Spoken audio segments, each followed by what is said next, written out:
Рухани жаңғыру бағдарламасы аясында латын әліпбиіне көшу бойынша Астанамызда күні кеше семинар тимбилдинг ұйымдастырылған болатын. Латынша лайық деп аталатын семинарда ұйымдастырушылар оны меңгеруге арналған интеллектуалды ойындар ойнатып, қоғамға латын негізді әліпбидің таралуына ықпал етпек. Ендеше қоғамдық маңызы зор семинар тимбилдингке барып қайтқан Аида Өмірзақ қызының сюжетін көрейік.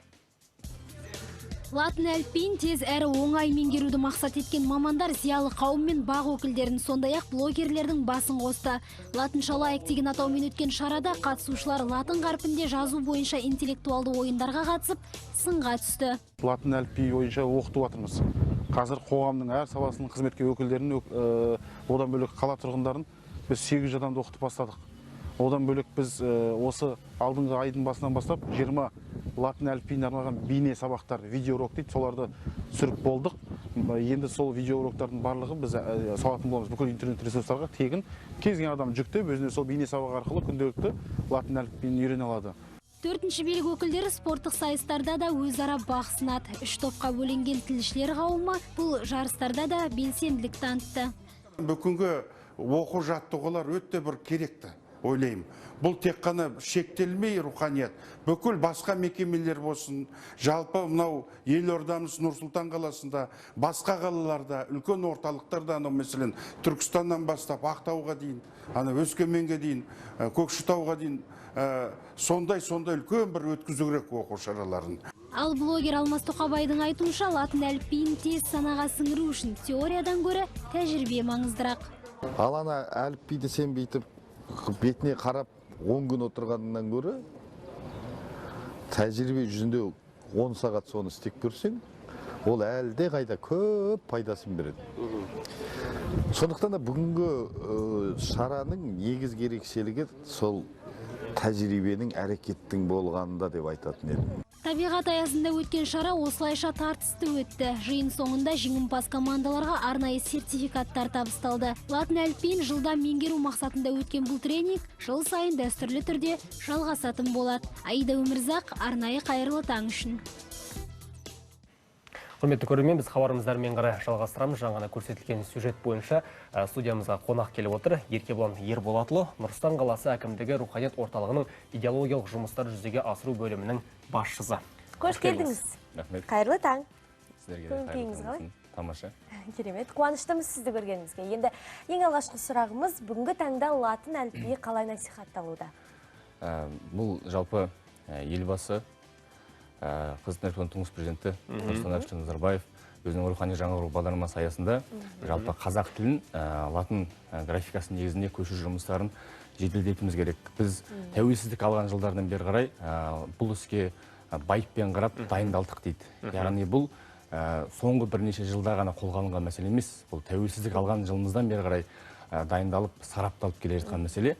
Сондықтан латын негізі бұл әліпби қазақ елінің жарқын болашағында бір негіз болатын мәселе. Сондықтан бұл ел үшін өте маңызды болған мәселе болғандықтан бұл мемлекеттік қызметкерлер немесе белгілі бір мұғалімдерге ғана қатысты емес, бүкіл ұлт болып жұмылып қолға кірісетін мәселе. Сондықтан әртүрлі салада, әртүрлі жерлерде насихатталуда.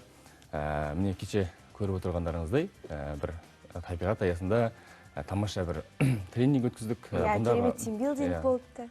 Бұл жалпы бұндағы мақсат белгілі бір қалыптасып қалған жаңағы лекция оқу, белгілі бір дөңгелек үстел, белгілі бір бұқаралық ақпарат құралдарын жинап бір материал тарата салу емес.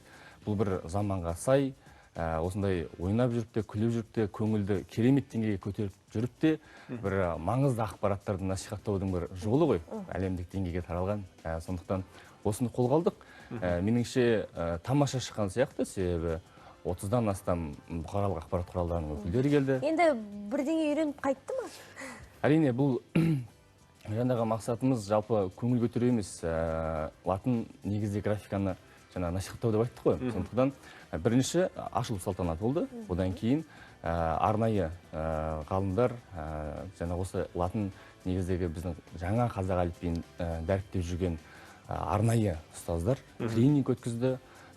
Бұл латын графикасының емле ережесін толығымен түсіндіріп, кірме сөздерге қалай қолданады, жалпы жаңағы қосарланма сөздер бар деген сияқты. Содан кейін мынау журналистер тарапынан өте қатты жаңағы сынға алған актер, компьютер деп неге айтамыз, оны неге актер, неге компьютер деп айта бермейміз деген сияқты түрлі сұрақтар болды. Содан кейін мынау апострофқа байланысты біздің төл дыбыстардың басында апостроф дейді, енді бірақ қазақшасы үкі дегеніміз тамаша, үкі қояды.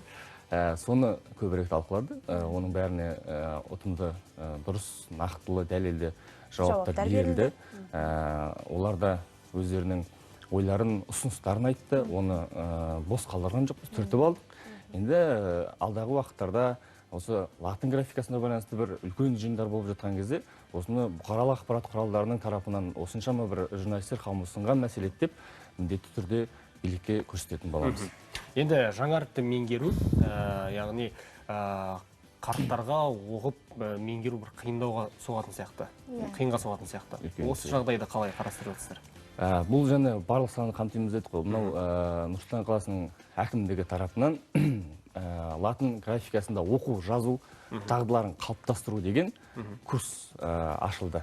Яғни бұл 10 маусымнан 10 қараша уақыт аралығына дейін 800 адамды дәл осы латын негізі жаңа әліпбиге үйрету. 800 адамды? Иә, 800 адамды. Бұл оның арасында жас ерекшеліктер қаралмайды. Сондықтан бұны оқуға болады. Яғни бұл курс 12 сағаттық бағдарламаны құрайды. 4 сағаттықтан 3 күндік уақытты алады. Жаңағы әр ай сайын 125 адамнан оқыту бізде басшылықпен бекітіліп қойды. Осы уақытқа дейін 160-дан астам тұрғынды оқыттық. Оның ішінде 50-і жаңа сіз айтқандай әртүрлі жастағы біздің қала тұрғындары, ал 70-ке жуығы ол жаңағы біздің 4 ауданнан жиналған мемлекеттік қызметкерлер, өзінің саламызды пайдаланайық деген сияқты, жаңа одан кейін 30-і жаңағы бақ өкілдерінен болып тұр. Ары қарай да осындай әртүрлі бағытпен бір тамаша жаңағы идеялармен оқытуды жалғастырамыз деп ойлаймын. Енді кеше тимбилдинг болды, оның алдында да шаралар болып жатқан шығар. Жоғарғы оқу орындары, оқушыларды барлықтан ұйымдастырып, қандай тағы да шаралар, жобалар ұйымдастырылды? Бұл шараны біз жоспармен бөлісеміз. Бұл тілдер дамыту және архивист басқармасы және руханият орталығына бұны жүзеге асырып жатқан жоқ. Бұның негізі басында Шайх-Сұлтан Шайхметов атындағы тіл қазына ғылыми практикалық орталығы тұр. Бұл кісілер бізге басты бағыт бағдарлама, мемлекет тарапынан берілген ақпараттарды бізге жеткізеді. Арнайы біз ұстаздар оқытамыз. Одан кейін бар біз халыққа үгіт насихат жүргізу жұмыстарын жүргіземіз. Одан кейін бізден бөлек жаңағы Байтұрсынов атындағы тіл басқармасы бар, жаңағы сол адамдар да өзінің жүйелі жұмыстарын атқарып жатыр. Сондықтан алдағы уақытта осындай шаралар жиі өтеді деген ойдамыз. Енді осы әліпбиге көшудің нақты артықшылығы мен кемшіліктерін атап өтейікші. Бұл артықшылығымыз негізі бұл бірден бір ұлтты бірегейлікке шақырады. Және де елбасымыздың өзі айтып өтіп, бұл қазақ тілінің мәртебесін көтеруге арналған бағдарлама деп. Яғни бұрын біз кириллицаны жазып келдік. Оның жақсы да, жаман да жағы болды. 42 әріп болса, оның ішінде 14 әріп бізге қатысы жоқ болды жаңағындай. Одан кейін орыс тілін, орыс жаңағы әліпбиіне негізделген кириллицамен жазған кезде біздің қазақтың төл әрпіне байланысты ережелер бұзылды. Орфографиялық, орфоэпиялық қателіктер көбірек кетті. Содан кейін жаңағындай кірме сөздер бұлар қалай келді, дәл солай жазылатын болып кетті. Яғни қазақтың болмысына сай бұрмалауға келмеді. Мысалы, бұрынғы кәрі аталарымыз айтады, кәмпескелеу деп отырады, мысалы, конфектация деген сөз, мысалы, қарап отырсаңыз. Яғни ол кісілер барынша тілінен бұрмалауға келді, сындырды, бірақ қалай бар солай жазып кеттік. Енді қазір заман талабына сай жастар меңгердік, бірақ үлкендер қалып кетті. Енді сол бір мәселені бүгінгі күнде өзекті қылып қойып, қазір жоғарғы деңгейде осы жұмыстар қолға латын әліпбиіне көшу арқылы ағылшын тілінде үйренуге болады. Иә, бұл заман талабына сай. Жалпы былай ғой, орыс әліпбиіне негізделген кириллица бұл белгілі бір ұлттың әліпбиі болып табылады ғой, жаңағы славян тілді ұлттардың тіліне негізделген әліпби. Олардың яғни былай айтқан кезде авторлық құқығы бар деп айтуға болады да. Ал латын графикасы бұл әлемдік деңгейде. бұның белгілі бір дәл осы ұлттікі деп айта алмайсыз. Яғни бұл кең көлемдегі дүние. Яғни әр ұлт оны өзінің пайымдауынша қолдана береді. Яғни қарап отырсаңыз, түріктердің өзі басына 2 нүкте қойып, 3 нүкте қойып қолдана береді. Оны түріктің әліпбиі деп айтамыз. Сол сияқты қазақта өзінің бір ұлттық негіздегі ешкімге тәуелсіз айтқан кезде жаһандық деңгейдегі, әлемдік деңгейдегі ақпаратты ала алатындай деңгейге шығу үшін қолданып жатқан әліпби деп айтуға болады. Енді осы әліпбиді жаңа үлгілері шығып жатыр ғой осы әліпбидің, яғни тағы да толықтырылған дейміз, жаңарған. Енді соңғысы 32 әріппен тоқтады, сол туралы айта кетсеңіз. Бұл 32 әріп, оның ішінде жаңағы 6-ау біздің төл дыбыстар, одан кейін 2 дыбыс бар, жаңағы олар қосарланған дыбыстар, ш мен ч әрпі. Көбінде жаңағы асхана деген сөзге тіреліп жатады, көбі ашана деп оқылып қалады, бұл қалай деген сияқты өте күрделі мәселелер. Енді жалпы қарап отырсаңыз, қазақта ашана деген сөз бар ма? Жоқ қой. Сондықтан қателеспейді. Жалпы мысалы қарап отырсаңыз, орыс тілінде мысалы сегодня деп жазылады, бірақ сегодня деп оқимыз ғой.